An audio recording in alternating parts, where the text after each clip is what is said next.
This video is going to overview different types of enzyme inhibition.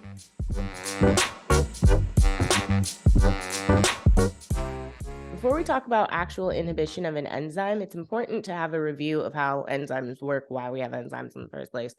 Enzymes got to be regulated. Enzymes, all they do is catalyze reaction. So if you don't have a regulation of that, the reaction is just going to occur and occur and occur and occur. And enzymes are meant to create some type of equilibrium within a system where you're going to have the forward and reverse reaction happening to create balance of concentrations, et cetera, et cetera. But if enzymes are only going in one direction, forward or reverse, that's not going to create equilibrium. So you need some type of feedback from other parts of the environment, like, okay, you've made enough of the product. We don't need any more to be made. You don't need to reverse this reaction. Just stop working. And there's some type of regulation that allows for that to occur. How those enzymes are regulated is one, by like foreign invaders. So that might be a bad thing if it's like an infection that makes an enzyme stop working, but it can also be a good thing. For example, if you have a hormone or something that's like, okay, hey, we have enough of this being produced, stop producing this. That's feedback regulation telling an enzyme to stop working. How those inhibitions work or regulations work differs depending on what molecule is binding where on the actual enzyme. There's two main sites that are discussed when talking about inhibition. There's the active site, which is drawn in red, and that's the part of the enzyme where the substrate is actually binding.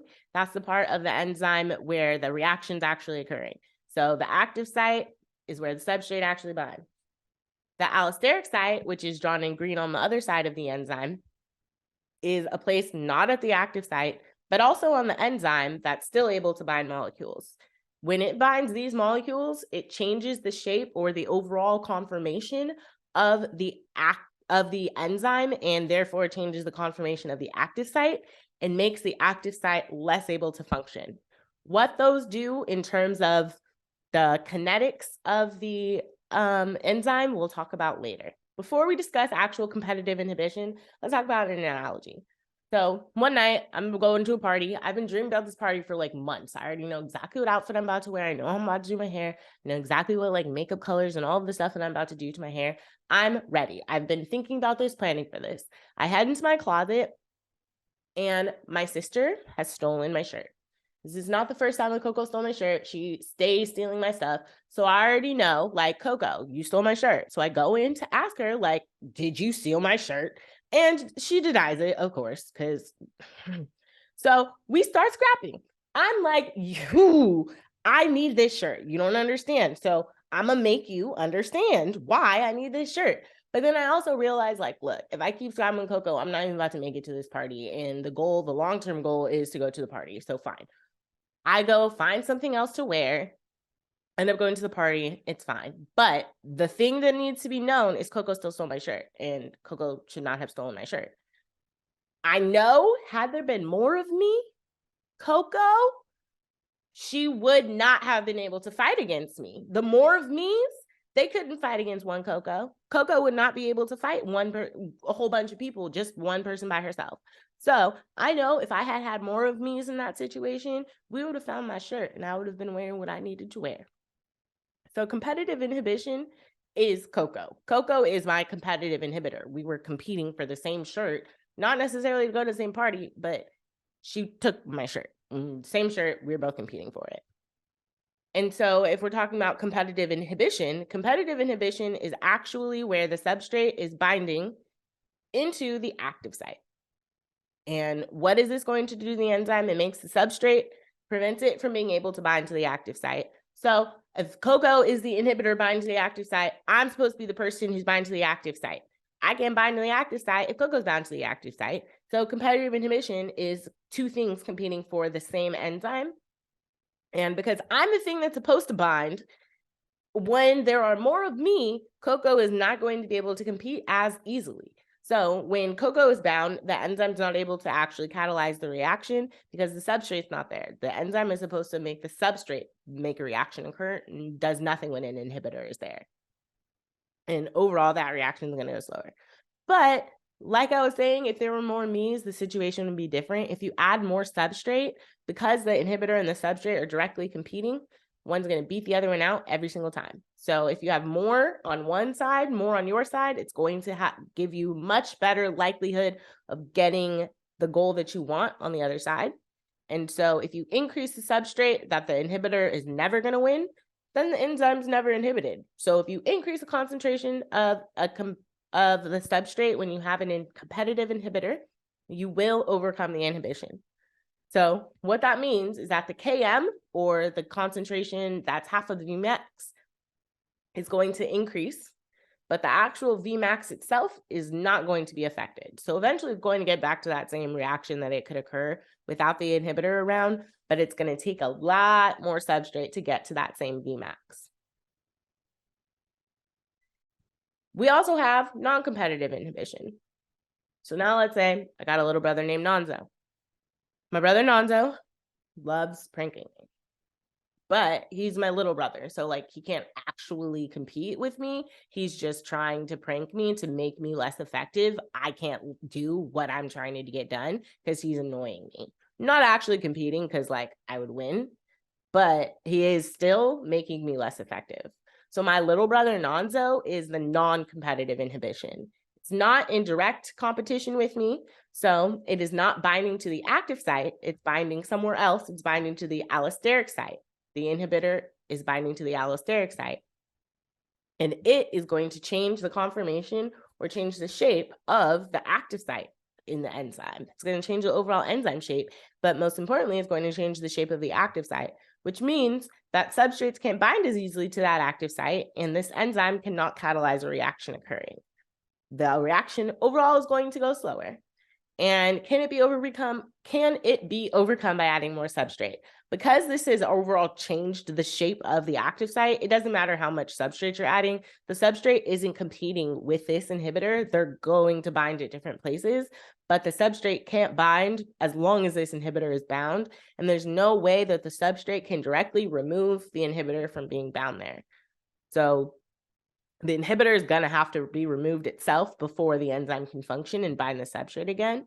So more substrate's not going to remove the inhibitor. So no. The Vmax, the actual maximum velocity that it can reach, is going to be lower. Because the Vmax is lower, the Km, so the point that it's at half of the Vmax, that's going to be unchanged. It's still going to be at the same concentration. The substrate efficacy binding, none of that's going to change. It's just that the overall enzyme is not able to reach the same Vmax, and its efficacy is decreased. Then we've got uncompetitive inhibition. So uncompetitive and non-competitive are very, very similar words, hemp science. And so to help me understand the difference, Nonzo, little brother. Then uncompetitive, I've got an uncle. So now it's playoff season. I'm about to watch a game with my uncle.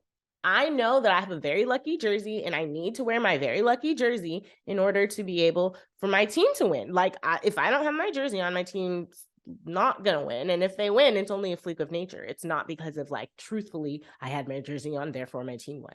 So I need to have my jersey for my team to win. And this is the playoffs. So it really matters. And my uncle completely understands, same page. We get this. We need to win. He's got different superstitions about winning, but whatever, nonetheless. So now I'm looking for my jersey. I have another sister named Sabrina, and Sabrina loves to just mess with me. She's like Nonzo, where it's just like for annoying reasons, but Sabrina is more of like disrespectful and annoying. So like, oh, I don't like sports. Sports aren't important because I don't like sports. So then I'm going to pretend like sports aren't important to you. So I'm going to just hide your jersey or put your jersey somewhere where you're not going to be able to find it because sports don't matter to me. And it makes it even funnier because it matters to you this much. And it really isn't matter. It doesn't matter at all. That's Sabrina as a little sister. So it's not like I can actually like directly compete with her because like, again, she's just trying to annoy me. The best thing to do is to like ignore her, except ignoring her is going to allow her to continue this behavior. So what I've decided is Sabrina needs to learn that I'm not the one or the two. And this is the time for her to know this. So I go upstairs and I'm like, okay, Sabrina, we're about to just fight this out until you understand to stop messing with me. Do not mess with me ever again. Except my uncle hears that we're fighting. And so he comes in, and magically my uncle finds my jersey, but decides that Sabrina and I, because we can't get along, we get to sit in the jersey together until we stop fighting. And now my uncle is actually my inhibitor, because all I wanted to do was watch the game with my uncle. I just wanted to wear the jersey, watch the game. Sis came in, and I thought she was the inhibitor, but no, now uncle has inhibited both of us. So now I'm chilling in this shirt with my sister. Can't even watch the game, because now I'm just mad. My uncle is like an uncompetitive inhibitor. So an uncompetitive inhibitor is where the enzyme and the substrate are already bound to one another. And the enzyme's like, yeah, I'm about to do my work, And then the uncompetitive inhibitor is like, huh, no, you're not. And then it's like, we also can't let you let go of the substrate. We're going to make sure that you're bound to the substrate. So always, always, always with uncompetitive inhibition, the enzyme has to be bound to the substrate, and then something as the actual inhibitor comes around and binds around the entire enzyme and substrate complex is what it's often known as in science. So it's going to prevent the substrate from detaching from the active site. And then the actual reaction can't occur because the products can't be removed from the active site. Even if it does catalyze a reaction, their products can't be released. And so overall, the reaction is going to go slower. Can it be overcome by adding more substrate? The inhibitor is covering the active site. So once it's already covered the active site, no substrates can bind. Also, if a substrate has already bound there, and this is requiring an enzyme and a substrate to be bound for this inhibition to occur, you can't have an enzyme where the substrate isn't already bound and this inhibition works. So in order for the enzyme to function, you'd have to remove the inhibitor. You can't have the enzyme function. They're not competing with one another directly. So changing the concentration of the substrate is going to do nothing in relationship to the function of the enzyme itself. So the other caveat about that, though, is that if you don't have any substrates that are bound, you're not going to have any inhibition. And because if you don't have substrates bound, you won't have inhibition, that will overall lower the Km.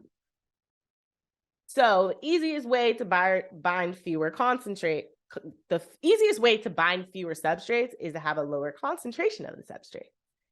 So if you decrease the substrate concentration, the actual reaction is going to be able to occur because there's less inhibition. The more often those interactions are able to occur, the more likely the inhibition is going to occur.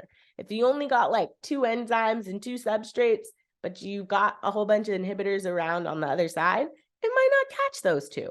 So you can still get your reaction done. As opposed to if you got like 10 or 15, it might send off a higher alarm and then stuff might happen. So for uncompetitive inhibition, both the Km and the Vmax are going to decrease.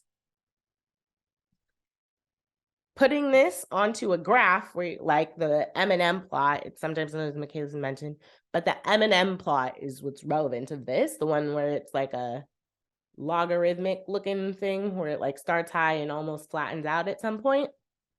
These plots, the normal line is going to be the line you see in black. This is what the enzyme would look like. The function of the enzyme would look like without any inhibition occurring. If we look at the y-axis, we've got the reaction velocity that's labeled on the y-axis, and we've also got the substrate concentration, which is labeled on the x-axis. The Vmax has a relationship with the reaction velocity, so the Vmax will be on the y-axis. The Km is a relationship of the substrate concentration, so it's going to be on the x-axis. So in comparison to the black line, with competitive inhibition, which is this orange line here, we know that it can be overcome. Competitive, that was me and my sister Coco, like we're directly fighting with each other. So I know if there's more of me, I can overcome Coco's inhibition. So I know that it's still going to reach the same Vmax. However, it takes more of me to reach that. So the amount of the substrate concentration that's half of the Vmax is going to be bigger. So competitive inhibition, the Km is increased, but the Vmax is unchanged. This is literally just a visual way to say the exact same thing we described earlier. We've got non-competitive inhibition. So my little brother Nonzo, who's out here just being annoying, but not actually competing with me. He's just annoying. He's binding on the allosteric site, but because he's so annoying, it makes me overall less effective. The non-competitive, my KM unchanged, not going to be effective at all, not going to be affected at all. However, the Vmax is going to be decreased. My Vmax, because I'm going to overall be less effective. The Vmax, the maximum velocity of this reaction, is going to be lowered for non-competitive little brother binding. When we've got uncompetitive, this is where my uncle's wrapping his hands around me and my sister Sabrina fighting. And now we got to share the same t-shirt. For that one, the binding of the substrate to the enzyme itself, if you've got less substrates, you're going to have less inhibition. And the best way to have less substrates is to have less substrates. So the Km is going to decrease with uncompetitive inhibition. And you could think of this like, yeah, if I had fewer Sabrinas, I wouldn't be as inhibited. So yes, the Km would decrease in that situation. However, the Vmax is also going to decrease because, again, you have to remove that jersey for you to be able to be effective again. You have to remove that uncompetitive inhibitor for the enzyme to be able to function again. And if you were to put those same types of inhibitions on a LB plot, which is the Lineweaver Burke plot, or the one where it's the 1/, so it's the double reciprocal plot. So the y-axis is still going to be about the velocity, but now it's 1/, the velocity, so the reciprocal of the velocity, or flip that fraction upside down, 1/v0. And then the x-axis is again going to be related to the substrate concentration, but again, this is reciprocal, so flipping it, we're going to have 1/the substrate concentration. So because we have two reciprocals, this is a double reciprocal plot of the Michaelis-Menten plot, which is called the Lineweaver-Burke plot, or the LB plot. So again, in black is how the enzyme would normally function if there's no inhibition at all. So then you can see there's going to be a Km back here and the Vmax here. The real biggest reason that they have the LB plot is to be able to like linearly see where a Km and a Vmax are, as opposed to on the other one. Excuse me, all of that is going to be logarithmic. This is going to create it linear, so you can just easily see an X and a Y intercepts being the Km and the Vmax. The big thing to note for the Km is that it's always going to be on the negative side. And you can't actually have a negative substrate concentration. Like, that makes no sense. So sometimes you will see these with like the dashed line on the left side of the y-axis, or in the negative side on the y of the x, because you can't have negative substrate. But again, this is all just like a mathematical way to talk about something else. So like all of these things become just like theoretical, kind of confusing, less important. The things that are the most important are knowing exactly Km is going to be on the x-axis, Vmax is going to be on the y-axis, but it's going to be the reciprocal, so 1/, both of those. And then knowing that this is going to be negative, so you just have to flip it to be the positive and 1/, and that's how you get what the actual Km and Vmax are. That being said, because these are fractions, you also have to remember, as fractions, the denominator gets bigger, the overall fraction is getting smaller. 5 is less than 10, but 1/5 is greater than 1/10.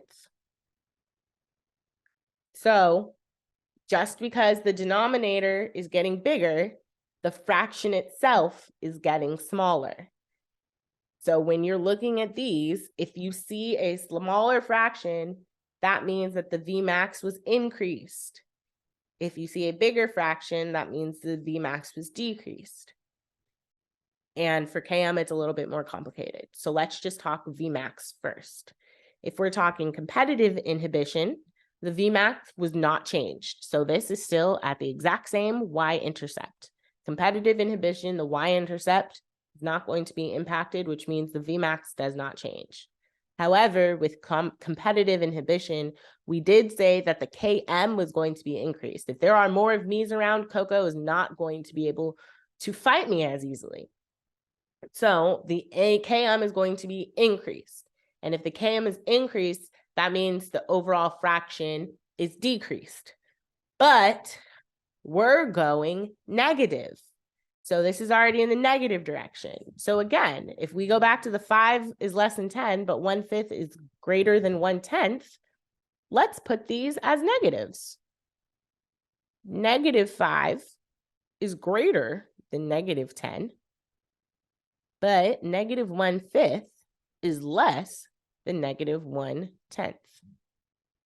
So again, this Km situation, the Km is getting bigger, but it's going to shift where the actual x-intercept is to the right because the negative part. So Km increased means the fraction is going to be getting smaller, but because this is negative, a negative fraction, you actually want a smaller fraction because that's going to be closer to this 0 than -1/5. So the Km, if it's increasing, the Km is going to shift to the right. Competitive inhibition, Vmax, same y-intercept. The Km is going to shift to the right because of that whole negative and fraction situation.